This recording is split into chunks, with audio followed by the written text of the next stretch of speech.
안녕하세요. 자, 오늘은 묵시적 갱신에 대한 얘기를 좀 하려고 합니다. 묵시적 갱신 이후에 월세 인상 범위에 대한 얘기를 하려고 하는데, 묵시적 갱신이 뭐냐, 뭐 이런 얘기인데, 지금 그림을 좀 잠깐 보시면, 여기 임대인이 있고 임차인이 있어요. 근데 임차인이 이제 이런 내용이죠. 계약을 어떻게 했냐, 1년 계약을 했어요. 1년으로 계약을 했습니다. 자, 1년으로 계약했는데, 1년으로 계약했으면, 무조건 1년만 살고 무조건 나가야 되나요? 그렇지 않죠. 갱신을 할 수가 있잖아요. 갱신을 할 수 있는데, 재계약의 의사를 표시를 하는 경우는 재계약으로 봐요. 그런데, 여기 임차인하고 임대인 사이에 계약기간 만료 전, 6개월에서 2개월 전 사이에 의사표시가 없으면 묵시적 갱신된 걸로 봅니다. 자, 그거를 잠깐 보겠습니다. 법에서 이 묵시적 갱신에 대한 내용을 좀 많이 들어요. 제가 이제 허가가 있을 때 이제 임차인은 임대인은 연락이 좀 많이 오는 내용 중에 하나가 이 묵시적 갱신이에요. 그래서 주택임대차보호법 상에 보면 계약의 갱신 내용이 이렇게 있는데, 여기 보시면은 임대인이 임대차 기간 끝나기 6개월에서 2개월 전까지, 이게 법이 바뀐 거예요. 예전에 1개월이었는데 임대인이 임대차 기간 끝나기 6개월 전부터 2개월 전까지 임차인한테 계약갱신 거절 통지를 하지 않거나 계약 조건을 변경하지 아니하면 갱신하지 아니한다는 뜻의 통지를 하지 아니한 경우. 너무 많죠, 내용이. 결론, 임대인이 임차인한테 6개월 전에서 2개월 전까지 통지를 해라, 그런 경우예요. 근데 요 밑에 보면은 임차인도 똑같다는 뜻이에요. 그러니까 임차인도 마찬가지로 6개월 계약 기간이 끝나기 전 2개월 전까지 통지를 해야 돼요. 재계약하겠다, 아니면 뭐 연장하겠다, 아니면 끝내겠다, 뭐 이거에 대한 통지를 해야 돼요. 근데 이거를 하지 않고 이게 시간이 지난 거예요. 그러다 보니까 2개월 안쪽으로 들어와 버렸네요. 묵시적 갱신이 된 거죠. 자, 묵시적 갱신이 됐는데, 그래서 그런 상황인데, 이 상담 사례는 그런 내용인데, 묵시적 갱신에 대한 얘기를 좀 더 해보면, 여기서 보면 묵시적 갱신의 계약의 해지다, 이런 내용이 있는데, 이게 무슨 얘기냐면, 여기서 제일 중요한 건 이겁니다. 임차인이 언제든지 계약 해지를 통지할 수 있다.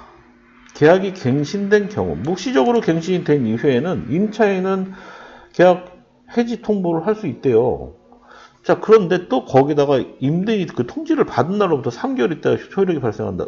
보증금 돌려줘야 된다. 그 뜻이에요, 이게. 그런데 여기 법에는 임대인은 그런 조항이 없어요. 묵시적 갱신됐다. 그럼 묵시적 갱신된 사이의 기간 동안은 그대로 살게끔 해줘야 됩니다. 법이 없으니까 그런 거예요. 그러니까 임대인이 불리한 거죠. 자, 그런데 계약서를 뭐 다시 써야 되나요? 뭐 묵시적 갱신 됐을 때 뭐 계약서를 다시 써야 되나요? 계약서를 다시 쓴다는 얘기는 재계약의 의미가 있습니다. 그러니까 묵시적 갱신이 됐다. 그러면은 묵시적 갱신 된 걸로 가셔야 돼요. 근데 여기다 계약서를 다시 썼다고 문제 되겠죠? 묵시적 갱신된 다음에 확정일자를 다시 받아야 됩니까? 아닙니다. 받을 필요 없습니다. 왜냐하면 처음 취득한 확정일자의 우선순위는 그대로 유지해서 쓸 수가 있기 때문에 새로 받을 필요가 없습니다. 이것도 많이 물어보세요. 이제 묵시적 갱신 됐는데 확정일자 다시 받아야 돼요? 그렇지 않습니다. 만약에 예를 들어서 확정일자를 다시 받았다. 그럼 우선 변제권의 취득시가 늦어지는 거예요. 그만큼. 그러면 결론은 손해를 볼 수 있죠. 살고 있는 사이에 임대인이 예를 들어서 대출을 받아가지고 근저당권이 생겼어요. 그럼 다음 순위로 가는 거예요. 문제가 되겠죠. 그러니까 확정일자를 받으시면 안 되겠죠. 자, 뭐 또 이런 질문. 묵시적 갱신 됐으면은 묵시적 갱신으로 계약이 연장됐으면 무조건 2년 살아야 되나요? 아니죠. 제가 아까 설명드렸죠. 여기 중간에 보면 6조의 2에 임차인은 언제든지라는 표현이 있어요. 언제든지 임대인한테 계약 해지 통지를 할 수 있다. 이렇게 돼 있죠. 당연히 안 돼. 뭐 그렇게 살 필요는 없다. 이렇게 보시면 되고 효력 발생은 3개월 있다. 발생한다. 이렇게 보시면 될 것 같고.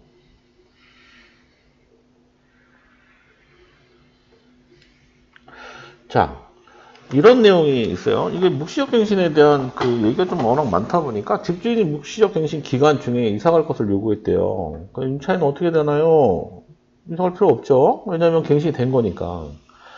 그 임대인의 요구를 들어주지 않아도 됩니다. 거주를 주장할 수 있습니다. 묵시적 갱신 기간이니까. 아까 말씀드렸듯이 여기 지금 해당하는 조항 중에 임대인은 임차인한테 무시효갱신 이후에 나가라고 할 수가 없어요. 계약갱신이 됐기 때문에 그 계약 기간만큼 더 살 수 있다는 그렇게 보시면 될 것 같아요. 계약 존속 기간은 2년으로 봅니다. 그것도 계약갱신이라는 내용이 6조에 나옵니다. 6조. 계약갱신에 대한 부분은 1항의 경우에는 존속기간 2년으로 본다. 2년이죠. 예, 2년이기 때문에 2년으로 봅니다. 자. 그리고 이제 이 얘기를 이제 월세 오늘 이제 핵심 핵심 상담 사례 내용이 이런 내용이에요. 자, 월세 계약일이 다가오는데 만료 전 한 달 전까지 여기는 한 달 전이라고 했는데 예전 이제 그 사례이기 때문에 그런 겁니다. 지금 현재 6개월에서 2개월 전이라고 했죠. 계약 만료 2개월 전까지 아무 말이 없었대요, 집주인이. 그래서 임차인은 묵시적 갱신이 됐구나 이렇게 생각을 한 거예요. 그런데 갑자기 계약 만료일에 집주인이 월세를 5% 인상하겠으니 인상하겠다. 그러니까 5%를 인상을 해준 5%를 주세요 라고 얘기를 했답니다. 계약 만료일이 가까워져가지고. 그러니까 임차인 입장에서는 너무 황당하잖아요. 묵시적 갱신이 됐는데 왜 5%를 인상을 해줘야 되나? 이런 고민을 했을 것 같아요. 그래서 이제 상담을 했던 것 같은데. 아닙니다. 무슨 얘기냐? 그 묵시적 갱신이 됐다는 것은 기본적으로 이전의 계약 내용과 동일하게 계약이 연장됐다고 보시면 됩니다. 그래서 기존의 보증금과 기존의 월세 금액을 그대로 할 수 있습니다. 그래서 집주인 같은 경우는 5%를 인상해줘라 라고 요청은 할 수 있죠. 그런데 세입자가 동의하지 않으면 이건 원래 받을 수가 없습니다. 왜냐하면 그 법이 그렇게 돼 있으니까요. 자, 만약에 반대 해석이 또 필요하겠죠. 집주인 입장도 생각할 수밖에 없잖아요.